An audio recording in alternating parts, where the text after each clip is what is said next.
Hi, I'm Don from DonDronesOn.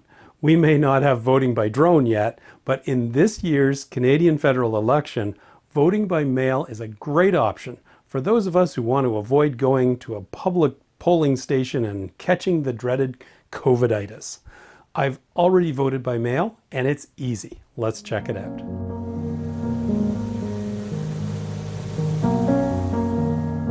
A couple of things to keep in mind if you're going to vote by mail.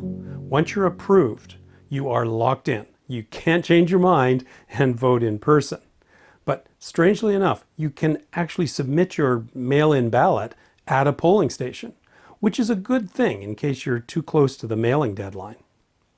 Speaking of deadlines, you must apply by September the 14th at the very latest, and your mail-in ballot must actually reach Elections Canada by Election Day, September the 20th. So finish watching this video. Go to their website immediately. The clock is ticking. Okay, so how do you do this? 3 simple steps, and I'll be quick. Step 1, apply to vote by mail. Go to the Elections Canada site, elections.ca, and click Vote by Mail. Click Apply to Vote by Mail. There's a lot of clicking. Answer all the questions, and to be honest, I found them a bit repetitive, but there's nothing too difficult. Towards the end, you'll need to upload files containing either pictures or scans of your identification documents. Now, there's lots of options, but the easiest is your driver's license. Just take a picture with your phone. Your ID, whatever you choose, must have your name, photo, and current address on it. But even if you don't have something like that, there are tons of other options listed on the site. Upload your file or files, identifying each one by type. You can upload several files if necessary. When you're done, they give you a chance to review your information and change it and submit your application. At this point, you'll be given a reference number, and if you have supplied your email address, which is optional, they will email you that reference number. And having that number is great because then you can check to see if your application has been approved or if it's been mailed, and later on you can check to see if they've received your ballot. Step 2, wait to receive your voting kit in the mail. Mine came in about a week. Well, that was easy. Step 3 is the fun part.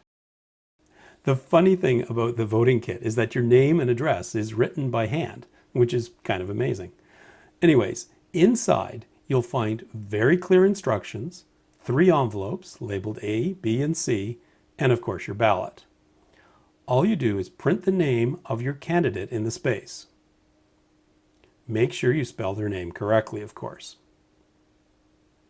Then you put the ballot into envelope A and seal it. Every envelope has instructions. It's very straightforward. Then put envelope A inside envelope B and seal that. Check that your name and electoral district is correct on the outside.